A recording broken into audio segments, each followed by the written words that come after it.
Hello and good morning everyone. Daily current affair के बहुत ही बेहतरीन सेशन में आप सभी लोगों का स्वागत है।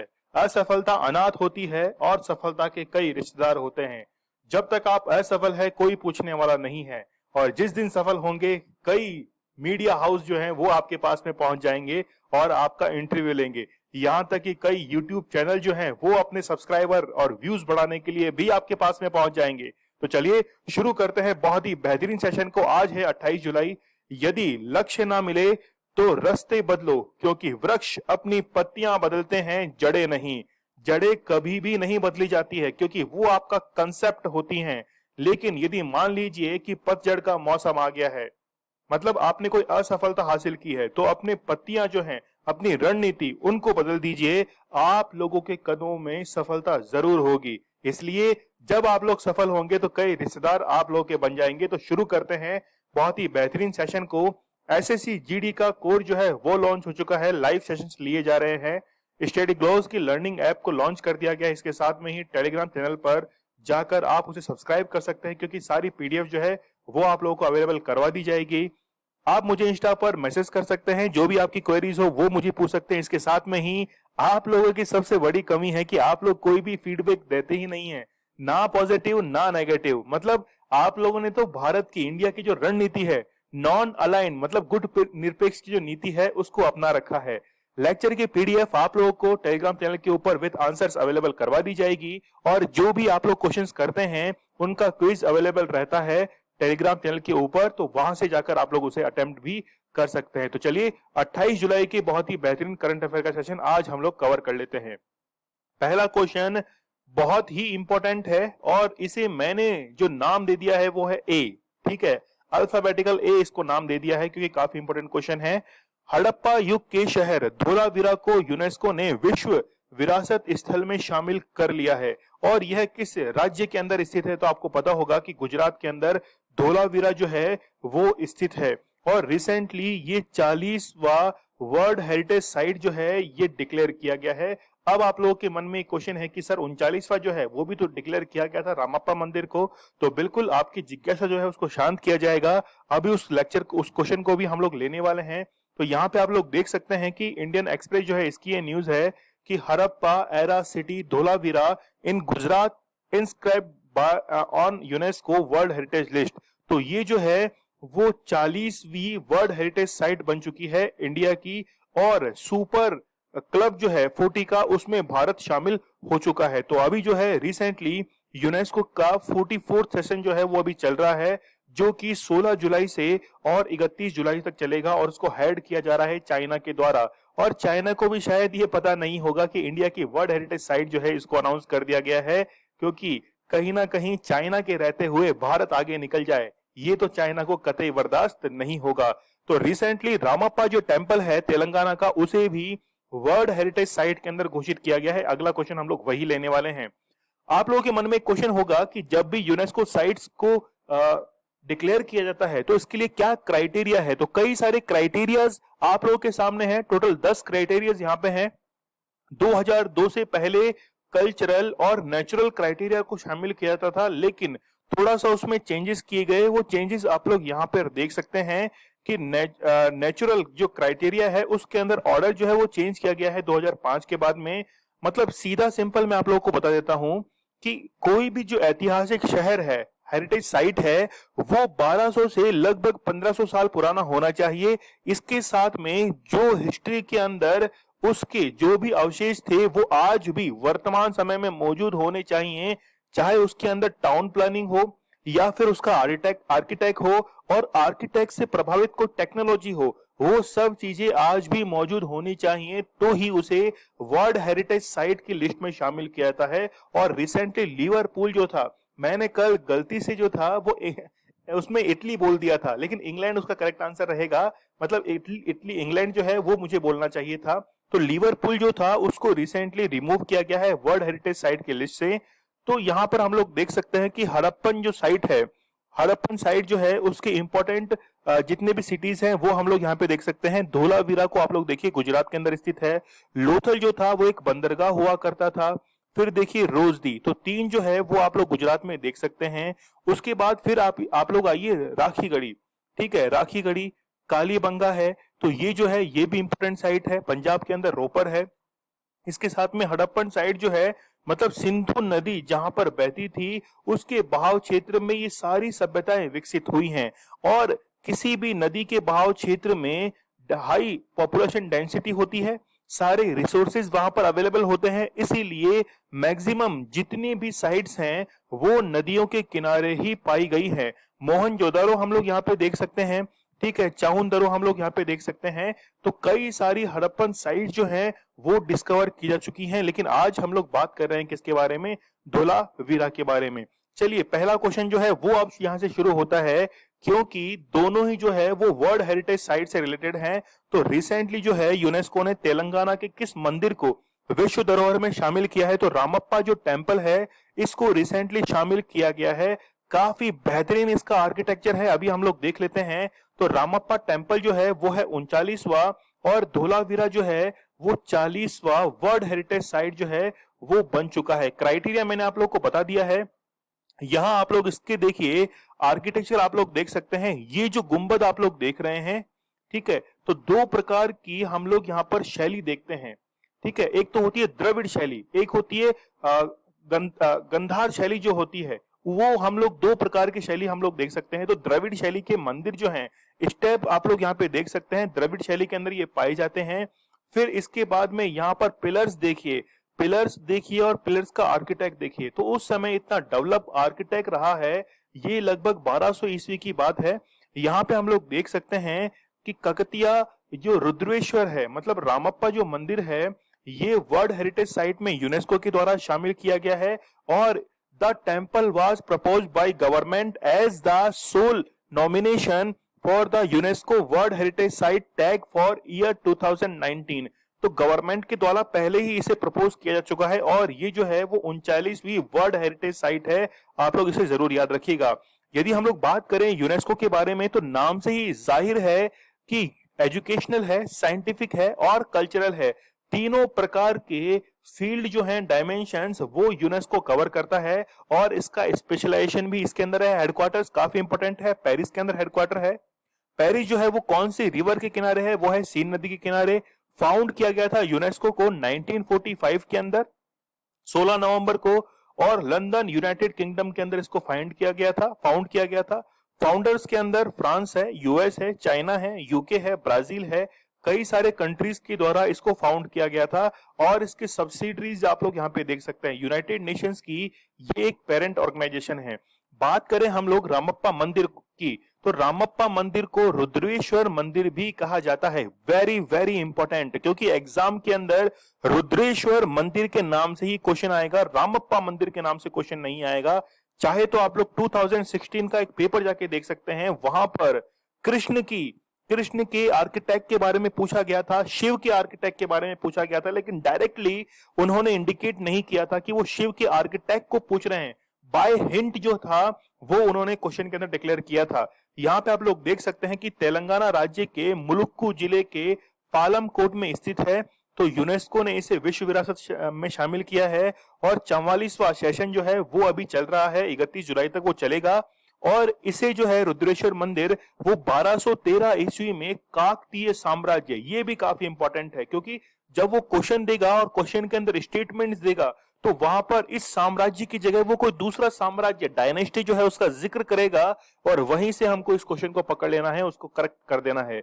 इस मंदिर का निर्माण काकतीय राजा गणपति देव के सेनापति रेचा रला रुद्र ने करवाया था। ये लाइन जो है इसको आप लोग नोटिस में जरूर रखिएगा, काफी ज्यादा इंपॉर्टेंट ये लाइन है। चलिए, अगला क्वेश्चन बहुत ही बेहतरीन है। कारगिल विजय दिवस निम्न में से किस दिन मनाया जाता है? तो 26 जुलाई को ये मनाया जाता है।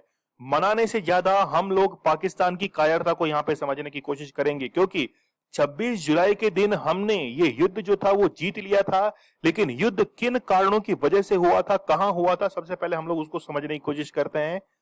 पाकिस्तान टू चाइना, तो ये जो है क्षेत्र, ये क्या किया है पाकिस्तान ने चाइना को एज ए गिफ्ट हम लोग कह सकते हैं। और ये सियाचिन ग्लेशियर जो है इस पर भारत का अधिकार है और यहाँ पर स्थित है नुब्रा घाटी। नुब्रा नदी जो है वो सिंधु नदी की एक सहायक नदी है। तो सियाचिन ग्लेशियर विश्व का सबसे ऊंचा युद्ध स्थल है, ठीक है। वॉर जो स्थल है वो कौन सा है? वो है सियाचिन ग्लेशियर और भारत के लिए काफी इंपॉर्टेंट है। यहां पर आप लोग देख सकते हैं, यह है एलओसी, लाइन ऑफ कंट्रोल, ठीक है। लाइन ऑफ कंट्रोल जो है उसकी लोकेशन आप लोग यहां पर देख सकते हैं, जो कि पीओके और इंडिया जम्मू कश्मीर का जो क्षेत्र है इसकी बाउंड्री लाइन जो है वो क्रिएट करता है। बाउंड्री लाइन जो है वो क्रिएट करता है, ये आप लोग देख सकते हैं, यह है एलओसी। और इसके फिर राइट साइड में आप लोग देख सकते हैं, यह है एलएसी, ठीक है। तो कारगिल की लोकेशन देखिए बिल्कुल एलओसी के ऊपर है। अब वो घटना सुनिए कि 1999 में क्या हुआ था। दोनों देशों ने ये डिसाइड किया था कि यहां पर हाई एल्टीट्यूड पर रहना पॉसिबल नहीं है, तो दोनों देशों की सेनाएं जो है वो नीचे उतर जाएंगी। तो जब भारतीय सेना नीचे उतर चुकी थी कारगिल से, उसके पीछे से पाकिस्तान ने उस पोस्ट पर कब्जा कर लिया, और कब्जा करने के बाद युद्ध जो था वो शुरू हो गया, क्योंकि दोनों के अंदर यह समझौता हुआ था कि कोई भी उस पीक पर नहीं जाएगा। लेकिन पीछे से पाकिस्तान की बटालियन जो थी वो वहां पहुंच गई, उस पर कब्जा कर लिया। इस पर भारत की प्रतिक्रिया ये हुई कि भारत जरूर नीचे जरूर था, लेकिन भारतीयों ने फिर अपने दुश्मनों को वहां से कारगिल से खदेड़ दिया और इस युद्ध को जीत लिया था, ठीक है। काफी इंपॉर्टेंट वॉर है, इसीलिए 26 जुलाई को हम लोग कारगिल विजय दिवस के रूप में मनाते हैं। यहां पे आप लोग देख सकते हैं कि कारगिल वॉर को जीता गया था। देखिए पाकिस्तान के साथ में पहले भी कई वॉर हुए हैं और पाकिस्तान को पहले भी हमने कई बार शिकस्त दी है और आगे भी शिकस्त देते रहेंगे। यूनाइटेड नेशंस की एक रिपोर्ट के अनुसार ये कहा गया है कि 2025 तक इंडिया और पाकिस्तान के बीच में वॉर जो है वो हो सकता है, और 2030 तक भारत और चाइना के बीच में भी वॉर हो सकता है। तो आप लोग यहाँ पे देख सकते हैं कि Pakistani forces from their occupied position on the mountain tops of northern Kargil district in Ladakh 1999, ठीक है। तो ये क्या था? ये सेकंड कारगिल वॉर हुआ था, was fought between मई जुलाई 1999, ठीक है। तो मई और जुलाई के बीच में ही हुआ था। कितने दिन चला था? 60 दिन तक ये युद्ध चला था लाइन ऑफ कंट्रोल पर। और इसको किसने जीत लिया था? इंडिया ने जीत लिया था। चलिए अगला क्वेश्चन बहुत ही बेहतरीन है। विश्व कैडेट चैंपियनशिप में 73 किलोग्राम भार वर्ग में किस भारतीय महिला पहलवान ने स्वर्ण पदक, गोल्ड मेडल जो है वो जीता है? ठीक है, यहां पर दीपा मलिक जो है ये इसका करेक्ट आंसर है। देखिए यहां पर अभी जो है आपको पता होगा, हम लोग बात कर रहे थे कि भारोत्तोलन में वेट लिफ्टिंग के अंदर जो सिल्वर मेडल जीता है वो मीराबाई चानू ने जीता है। मणिपुर से उनका संबंध था और उनकी जो कहानी है वो बड़ी दिलचस्प है। कभी मौका मिलेगा तो मैं जरूर बताऊंगा, लेकिन छोटी सी स्टोरी में बता देता हूं। उनके घर से 22 किलोमीटर दूर जो थी वो ट्रेनिंग के लिए जाती थी मीराबाई चानू, और बचपन में लकड़ियां, क्योंकि उनके घर में चूल्हा था इसीलिए जंगल से लकड़ियां लेकर आती थी, और उसी समय उन्होंने जो था वो ज्यादा लकड़ियां जो थी वो वहन करती थी, उनको उठा के लेकर आती थी अपने भाई की तुलना में। इसके साथ में ही 2008 में मीराबाई चानू ने सबसे पहले आर्चरी को चुना था, मतलब निशानेबाजी जो होती है तीरंदाजी, उसको चुन लिया था एज ए स्पोर्ट। लेकिन जब एक बार उन्होंने विजिट किया था स्पोर्ट्स अथॉरिटी ऑफ इंडिया का ऑफिस इन मणिपुर, तो वहां पर उन्होंने कई वेट लिफ्टर्स की छोटी क्लिपिंग्स देखी थी और उनसे वो प्रभावित हुई थी, और उसके बाद में ही उन्होंने क्या कर दिया, एज ए वेट लिफ्टर जो था वो प्रैक्टिस करना शुरू कर दी। तो यहां पे करेक्ट आंसर रहेगा दीपा मलिक। ठीक है, तो इंडियन रेसलर हैं दीपा मलिक। इन्होंने गोल्ड मेडल जीता है वर्ल्ड कैडेट रेसलिंग चैंपियनशिप के अंदर, और इन्होंने हराया है, यहाँ पे आप लोग नाम देख सकते हैं, और ये चैंपियनशिप हुई है कहां पर? हंगरी के अंदर। काफी इंपॉर्टेंट है। चलिए मीराबाई चानू का नाम आ ही गया है, तो इन्होंने सिल्वर मेडल जीता है टोक्यो ओलंपिक के अंदर। काफी इंपॉर्टेंट यहां पर रहने वाला है। ठीक है, देखिए तलवारबाजी के अंदर, ठीक है, तलवारबाजी यानी कि फेंसिंग जो था, इसके अंदर भावना कांत जो कि पहली महिला है, भावना देवी, ठीक है, भावना कांत नहीं, भावना देवी जो हैं वो पहली इसमें क्या थी, तलवार बाजी के लिए शामिल हुई थी। वो अभी उस खेल से बाहर हो चुकी हैं। तो चलिए प्रिया मलिक के बारे में हम लोग देख सकते हैं कि उनकी परफॉर्मेंस जो है वो खेलो इंडिया जो पुणे के अंदर हुए थे गेम्स, वहां पर भी उन्होंने गोल्ड मेडल जीता था। इसके साथ में ही जो 70th स्कूल गेम जो हुए थे दिल्ली के अंदर, वहां पर भी उन्होंने गोल्ड मेडल जीता था। मतलब काफी अच्छी नेशनल प्लेयर रही हैं। नेशनल लेवल पर 2 गोल्ड मेडल इन्होंने जीत रखे हैं नेशनल कैडेट चैंपियनशिप के लिए। तो बहुत अच्छा करियर जो है वो इनका रहा है, और बाकी नॉलेज जो है वो मैंने आप लोगों के लिए यहाँ पे प्रोवाइड करा दिया, आप लोग इसको जरूर देखिएगा। कर्णम मल्लेश्वरी की यदि हम लोग बात करें तो वेट लिफ्टिंग के अंदर पहली भारतीय महिला थी जिन्होंने सिडनी के अंदर 2000 के अंदर मेडल दिलाया था, और अब जो है दूसरी महिला बन चुकी है मीराबाई चानू। चलिए अगला क्वेश्चन आप लोग के लिए है, कौन सा देश जोगा जोग नामक सोशल मीडिया प्लेटफॉर्म लॉन्च करेगा? तो बांग्लादेश ने डिसाइड किया है कि वो अपना सोशल मीडिया प्लेटफॉर्म जो है वो लॉन्च करेगा।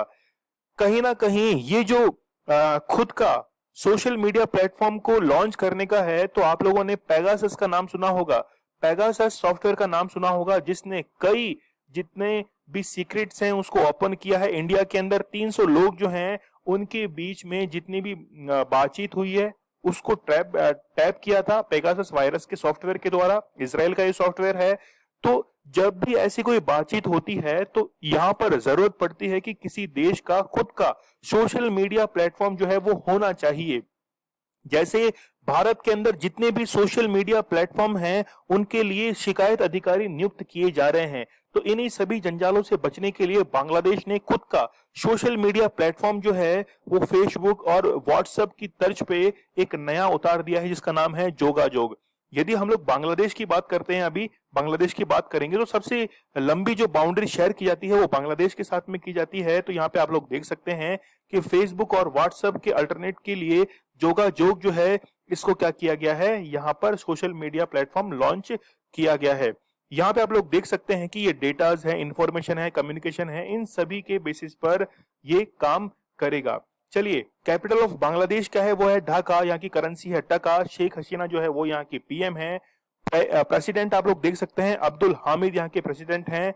गंगा जो रिवर बांग्लादेश में फ्लो होती है उसको पद्मा वहां पर कहा जाता है, और सबसे लंबी बाउंड्री शेयर की जाती है बांग्लादेश के साथ में, वो है 4096, और भारत के 5 स्टेट्स अपनी बॉर्डर शेयर करते हैं। वेस्ट बंगाल है, असम है, मेघालय है, उसके बाद में त्रिपुरा है, फिर है मिजोरम। अच्छा, मैं आप लोगों को बाउंड्री शेयर करने का एक ट्रिक बताता हूं कि कैसे आप उसको याद कर सकते हैं। देखिए 55, 45, 44, ठीक है। तो भारत जो है वो जिनके साथ में बॉर्डर शेयर करता है वो कितने कंट्रीज हैं? टोटल 7 कंट्रीज हैं। सबसे पहले कौन सा आएगा? सबसे पहला आएगा कौन सा? बांग्लादेश। तो बांग्लादेश के साथ में 5 जो है वो स्टेट बाउंड्री शेयर की जाती है। फिर उसके बाद में है चाइना, फिर उसके बाद में है पाकिस्तान, फिर उसके बाद में है नेपाल। तो ऐसे करके हम लोग सारी जो हैं वो यहाँ पर एक जो लिखा हुआ है ये किसके लिए है? अफगानिस्तान के लिए है। और अफगानिस्तान के साथ में केवल एक जो है जम्मू कश्मीर वो अपनी बॉर्डर शेयर करता है। तो आप लोग यहाँ पे नंबर याद रखिएगा 55, 45, 44 और 1। चलिए, वाइस एडमिरल विनय किस देश ने अलेक्जेंडर डेम्पी डेल डेल रिम्पल पुरस्कार से सम्मानित किया गया है? अलेक्जेंडर डेल रिम्पल पुरस्कार सम्मानित किया गया है, तो यूनाइटेड किंगडम के द्वारा इन्हें सम्मानित किया गया है। वाइस एडमिरल विनय विनय है, इनको सम्मानित किया गया है। यहाँ पे आप लोग देख सकते हैं कि ये क्या है कि ये चीफ हाइड्रोग्राफर हैं गवर्नमेंट ऑफ इंडिया के अंदर, और इंडियन ओशियन के अंदर जो भी हाइड्रोलॉजी के जो एक्सपेरिमेंट्स हैं, नए इन्वेस्टिगेशंस हैं, वो इनके द्वारा किए जाते हैं, और इसीलिए इनको ये पुरस्कार मिला है। क्योंकि यूके के पहले जो हाइड्रोग्राफर थे उनका नाम था अलेक्जेंडर ड्राइमफल। तो आप लोग यहाँ पे नाम थोड़ा सा करेक्ट जरूर कीजिएगा, मैंने थोड़ा सा मिस्टेक कर दी है बोलने के अंदर, आप इसको करेक्ट कीजिएगा, ठीक है। इसको एस्टेब्लिश किया गया था 2006 के अंदर। तो हाइड्रोग्राफर के तौर पर इनको क्या दिया गया है? विनय को क्या दिया गया है? वाइस एडमिरल विनय भारद्वाज जो हैं इनको क्या दिया गया है? यहाँ पर पुरस्कार दिया गया है। चलिए, नाम थोड़ा सा अटपटा है, अलेक्जेंडर डेल रिम्पल पुरस्कार से।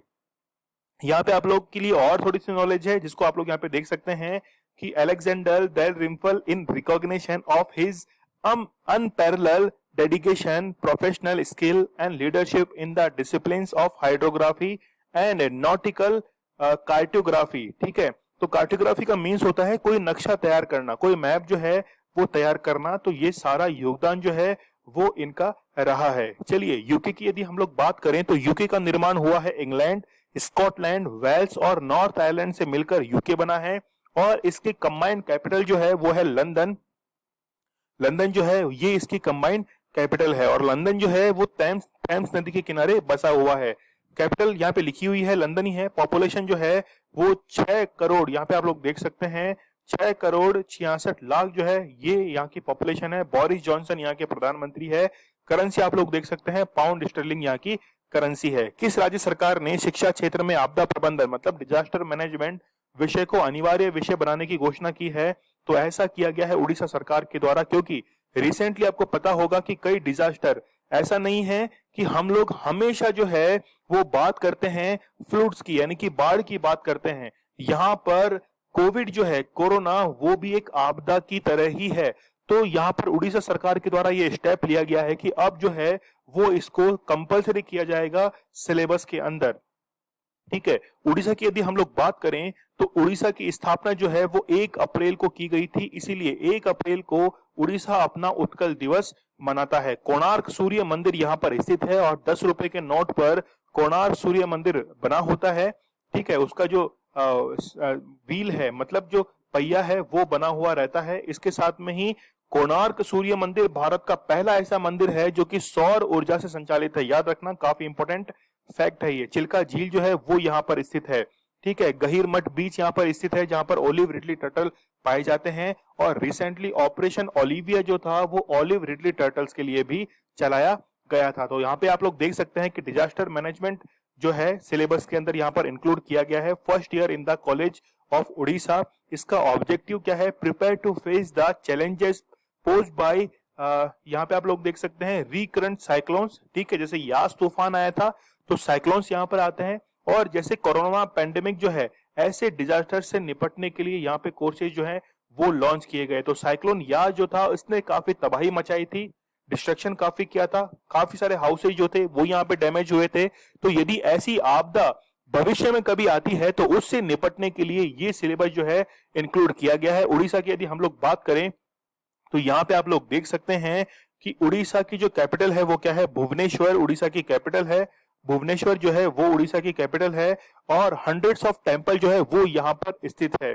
ठीक है, यहाँ पर बिंदु सागर झील जो है वो भी स्थित है। लिंगराज मंदिर ये भी स्थित है। गवर्नर है गणेशी लाल और कैपिटल भुवनेश्वर आपको बता ही दिया मैंने। चीफ मिनिस्टर कौन है? नवीन पटनायक यहाँ के चीफ मिनिस्टर हैं। चलिए बात करते हैं हम लोग आगे। यूरोपा क्लिपर मिशन को लॉन्च करने के लिए $178 मिलियन का अनुबंध किससे किया गया है?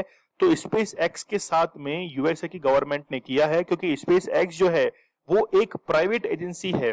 एलन मस्क जो है वो इसके फाउंडर हैं। हम लोग बात करें जूनो मिशन की, आप लोग को पता होगा कि जुपिटर के लिए जूनो मिशन चलाया गया था और उसी के पार्ट के तौर पर यूरोपा क्लिपर जो है ये मिशन भी चलाया गया है। ठीक है, इसरो जो है वो इंडिया की स्पेस एजेंसी है। अच्छा, यहाँ पे आप लोग याद रखिए कि नासा जो है वो यूएसए की स्पेस एजेंसी है, वैसे इंडिया की कौन सी है? इसरो है। ठीक है, यूएसए की जो कॉमर्शियल विंग है वो है स्पेस एक्स, वैसे ही इंडिया की कॉमर्शियल विंग जो है वो NSIL या फिर हम लोग ये न्यू स्पेस इंडिया लिमिटेड ये कॉमर्शियल विंग की तरह काम करती है। इसके साथ में ही एंट्रिक्स जो है, एंट्रिक्स ये भी क्या करती है? एज ए कमर्शियल विंग की तरह काम करती है। ब्लू ओरिजिन ये अमेजन की एक स्पेस के क्षेत्र में कंपनी है और रिसेंटली आपको पता होगा कि न्यू शेपर्ड जो स्पेस क्राफ्ट था उससे जो थे जेफ बेजोस ने अंतरिक्ष की यात्रा की थी। 10 मिनट की अंतरिक्ष यात्रा की, उसी में ओल्डेस्ट और यंगेस्ट जो थे वो एस्ट्रोनॉट भी शामिल थे। ठीक है, चलिए बात करते हैं हम लोग आगे। यहाँ पे आप लोग देख सकते हैं कि 178 मिलियन जो है ये कॉन्ट्रैक्ट साइन हुआ है क्लीपर मिशन के लिए, जो कि लॉन्च किया जाएगा कब? अक्टूबर के अंदर। अभी हम लोग डेट के बारे में बात करेंगे। अक्टूबर में इसको लॉन्च किया जाएगा और ये जुपिटर का मून है। यूरोपा जो है वो एक जुपिटर का मून है, जुपिटर का एक क्या कह सकते हैं हम लोग? सैटेलाइट है। ठीक है, जैसे अर्थ का मून कौन सा है? मून ही है। तो 2024 के अंदर इसको लॉन्च किया जाएगा। कहां से? कैनेडी स्पेस सेंटर फ्लोरिडा से on A falcon heavy rocket से। तो फाल्कन रॉकेट्स जो है इसको क्या किया जाएगा? लॉन्च किया जाएगा। यहाँ पे आप लोग देख सकते हैं the Europa clipper mission will conduct a detailed survey of Jupiter moon and is occupied with high resolution cameras and spectrometers. ठीक है, तो काफी ज्यादा इसके अंदर हाई रेजोल्यूशन कैमराज को यूज किया जाएगा, स्पेक्ट्रोमीटर्स का इसमें यूज किया जाएगा। यदि हम लोग बात करें स्पेस एक्स की, तो स्पेस एक्स को फाउंड किया गया था 6 मई 2002 को। एलोन मस्क जो है वो इसके फाउंडर हैं। हेडक्वार्टर्स आप लोग देख सकते हैं कैलिफोर्निया के अंदर हेडक्वार्टर हैं। फिर प्राइवेट हेल्थ कंपनी है, ये याद रखिएगा आप लोग कि टाइप ऑफ बिजनेस जो है वो है प्राइवेट इसके अंदर। चलिए बढ़ते हम लोग आगे। यदि हम लोग यूरोपा क्लिपर मिशन की बात करें तो इसको कब किया जाएगा? 10 अक्टूबर 2024 को इसको लॉन्च किया जाएगा। और ये किसके लिए है? ये है जूनो के लिए। तो जुपिटर, जुपिटर जो है वो जुपिटर का मून है यूरोपा, उसके लिए इसको लॉन्च किया जाएगा। चलिए यहाँ पे आप लोग देख सकते हैं माइस, यानी कि mapping imaging spectrometer for Europa. ये तो इस वर्ड को भी आप लोग जरूर याद रखिएगा। चलिए बढ़ते हम लोग आगे।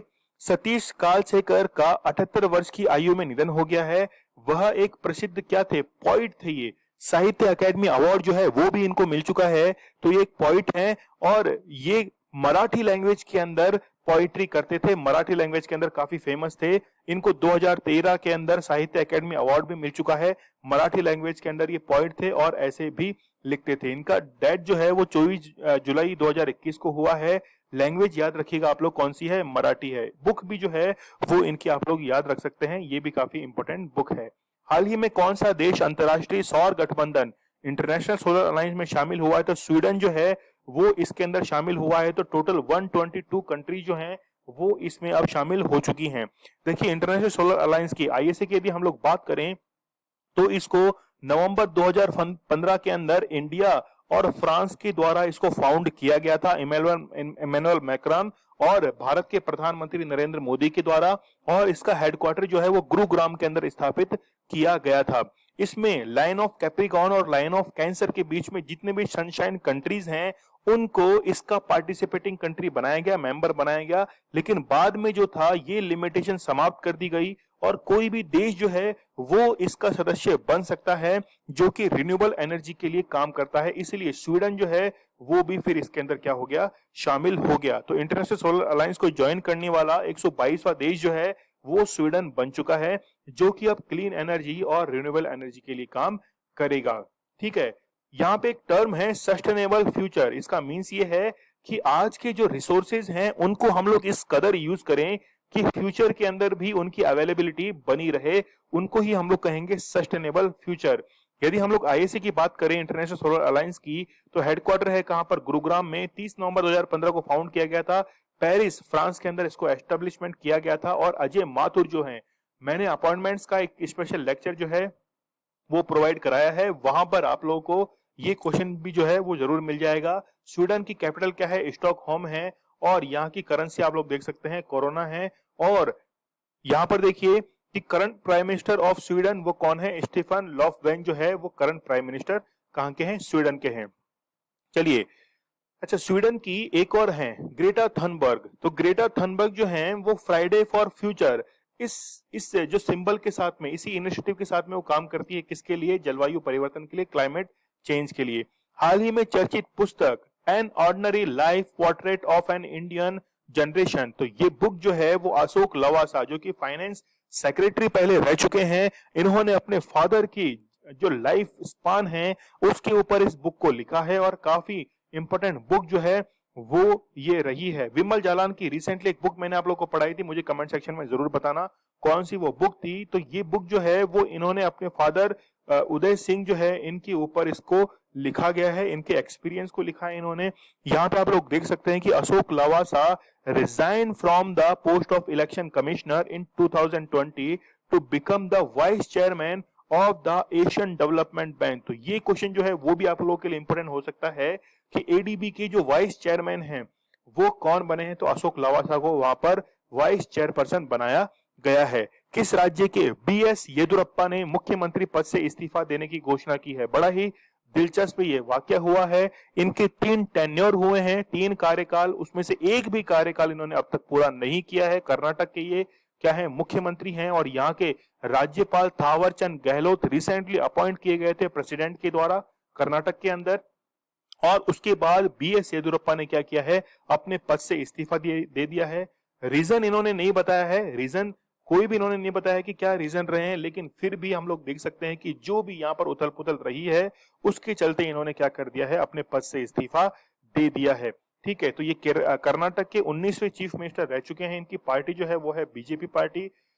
27 फरवरी 1943 को इनका बॉर्न हुआ था। ठीक है, तो ये चीफ मिनिस्टर रह चुके कर्नाटक के 2019 से 2021 तक, मतलब रिसेंटली इन्होंने क्या कर दिया है, रिजाइन कर दिया है। रेजिग्नेशन का कोई भी इन्होंने कोई कारण जो है वो नहीं बताया है और सीधा जो था वो अपना इस्तीफा सौंप दिया थावरचंद गहलोत को। ठीक है, चलिए इससे पहले जो था अब जो है वो रेस के अंदर कौन कौन है, प्रहलाद जोशी हैं, बीएल संतोष, कई सारे आप लोग देख सकते हैं नेता जो हैं वो इस रेस के अंदर अब शामिल हो चुके हैं। ग्रेटर सोहरा जलापूर्ति योजना जो है वो किस राज्य सरकार की योजना है, तो ये कौन सी राज्य सरकार की है, मेघालय की है। और यहाँ पर आप लोग को पता होगा कि जल जीवन मिशन के तहत ये टारगेट है कि 2024 तक हर घर जो है वो नल से जल पहुंचाना है और उसी को कंप्लीट करने के लिए मेघालय सरकार के द्वारा ग्रेटर सोहरा जलापूर्ति योजना जो है वो शुरू की गई है। तो कॉनराड संगमा जो हैं वो यहाँ के चीफ मिनिस्टर हैं और उन्हीं के द्वारा इसको शुरू किया गया है। अमित शाह के द्वारा इसे इनॉग्रेट किया गया है। तो pure drinking water will provide through taps, तो नल के द्वारा शुद्ध जल जो है वो पहुंचाने की यहाँ पर कवायद है। मेघालय की यदि हम लोग बात करें तो गारो खासो जयंतिया जो हैं वो यहाँ पर हिल्स हैं और यहीं पर ही क्या पाया जाता है, मौसिन राम जो विश्व का सर्वाधिक वर्षा वाला स्थान है वो भी यहाँ पर पाया जाता है। मेघालय की यदि हम लोग बात करें तो टॉप 5 स्कीम्स की हम लोग यहाँ पे देख सकते हैं। सबसे इंपॉर्टेंट इसमें कौन सा है, ब्लू रिवोल्यूशन स्कीम मेघालय की है, ये क्वेश्चन एग्जाम में जरूर आएगा। फिर उसके बाद में मेघा हेल्थ इंश्योरेंस स्कीम, ये भी मेघालय की है। एम्प्लॉइज स्टेट इंश्योरेंस स्कीम है। उसके बाद में ग्रीन सोहरा अफोरेशन कैंपेन जो है वो यहाँ का है। वाटर रिवोल्यूशन स्कीम जो है वो भी मेघालय की है। चलिए, टोक्यो ओलंपिक 2020 में हिस्सा लेने वाली सबसे कम उम्र की खिलाड़ी बन गई है हैंड जाजा, ये कहाँ की है, सीरिया की है। टेबल टेनिस जो है वो ये खेलती हैं, काफी कम उम्र, मतलब इनकी उम्र जो है वो 12 साल ही है। सीरिया की ये रहने वाली हैं और 52 साल के इतिहास में सबसे यंगेस्ट प्लेयर हैं।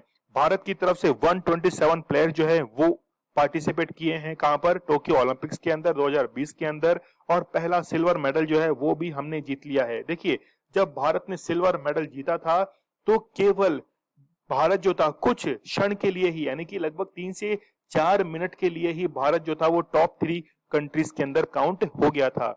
सी विजय कुमार को इनमें से किस आईटी कंपनी के नए अध्यक्ष और एमडी अपॉइंट किया गया है, तो एचसीएल के वो क्या किए गए हैं, यहाँ पर एमडी अपॉइंट किए गए हैं सी विजय कुमार। यहाँ पे आप लोग देख सकते हैं कि शिव नादर जो हैं इनके रेजिग्नेशन के बाद में इनको इस पोस्ट पर अपॉइंट किया गया है, जो कि 5 साल तक इस पोस्ट पर वर्क करेंगे। एचसीएल ग्रुप जो है इसको शुरू किया गया था 1976 के अंदर। हम लोग बात करें, यहाँ पे आप लोग देख सकते हैं कि 11 अगस्त 1976 इसको फाउंड किया गया था। नोएडा के अंदर इसके हेडक्वार्टर हैं। फाउंडर हैं शिव नादर और अर्जुन मल्होत्रा।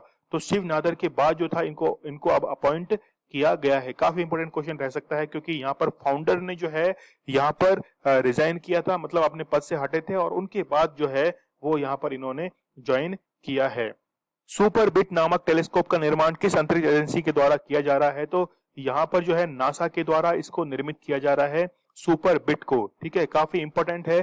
टेलीस्कोप के लिए आप लोग को पता होगा कि जेम्स वेब टेलीस्कोप, तो रिसेंटली जेम्स वेब टेलीस्कोप जो है इसको अब शुरू करने की बात है, क्योंकि हब्बल टेलीस्कोप के अंदर जो 4 कंप्यूटर्स लगे हुए हैं हब्बल टेलीस्कोप में, उनमें से 2 कंप्यूटर सिस्टम जो है वो खराब हो चुके हैं। इसलिए अब हब्बल टेलीस्कोप ने काम करना बंद कर दिया है। इसलिए जेम्स वेब टेलीस्कोप जो है वो अब मैदान में उतरेगा और उसी का सहयोग करने के लिए सुपर बिट जो है ये भी अब क्या करेगा, लॉन्च किया जाएगा। तो आप लोग यहाँ पे देख सकते हैं कि सुपर बिट की फुल फॉर्म है super pressure balloon born imaging telescope. तो यदि हम लोग बलून को एक हायर लेवल तक पहुंच देते हैं, तो यहाँ पे देखिए send to upper level of earth atmosphere, और उससे हाई इमेजिंग जो इमेजेस हैं उनको कैप्चर किया जाएगा। और इसी के लिए ये मिशन जो है वो किसका है, नासा का ये मिशन है। चलिए, नासा की यदि हम लोग बात करें तो इसके हेडक्वार्टर्स कहाँ हैं, वॉशिंगटन के अंदर हेडक्वार्टर्स हैं।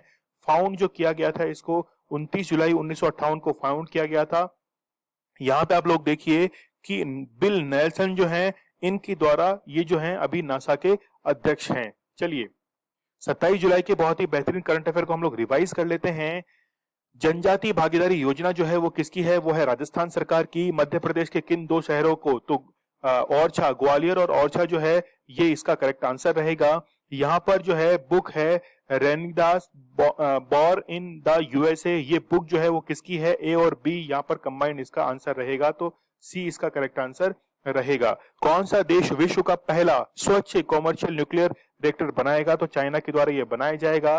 रिन्यूएबल इंटीग्रेशन इन इंडिया 2021 जो है वो रिपोर्ट जारी की गई है, किसके द्वारा? ए और बी ये दोनों इसका करेक्ट आंसर रहेगा, मतलब सी करेक्ट आंसर है। राष्ट्रीय रजत स्कोच पुरस्कार जो है वो किस जिले को मिला है? तो यहाँ पर असम का एक जिला है चाचर, इसको दिया गया है। स्कीइंग अभियान जो है आर्मैक्स 21 ये है, आर्मी से रिलेटेड है। कौन सी पार्टी चुनावी बॉन्ड दाता का नाम घोषित करने वाली पहली राजनीतिक पार्टी बन गई है? वो है झारखंड मुक्ति मोर्चा। किस राज्य सरकार ने प्रत्येक जिले में कोविड केंद्र स्थापित करने का निर्णय लिया है? तो वो है बिहार। कौन सा खिलाड़ी आईपीएल में 6000 रन बनाने वाला पहला बल्लेबाज बन गया है? तो वो है विराट कोहली। नेल्सन मंडेला विश्व मानववादी पुरस्कार जो है वो किसको दिया गया है? तो वो दिया गया है रोमन्ना सिन्हा सहगल को दिया गया है। गांव बूरा जो है वो कहां पर स्थित है? असम के अंदर स्थित है, मतलब यहाँ पर शासन प्रणाली के अंदर नाम जो है उसको चेंज किया जाएगा। ओलंपिक खेलों में एकल पुरुष मैच जीतने वाले तीसरे भारतीय टेनिस खिलाड़ी कौन बन गए हैं? याद रखिएगा, काफी इंपॉर्टेंट है, सुमित नागल। इसके साथ में हाल ही में राष्ट्रीय खेल पदक विजेताओं को किस राज्य ने सरकारी नौकरी का आश्वासन दिया है? तो असम सरकार के द्वारा दिया गया है।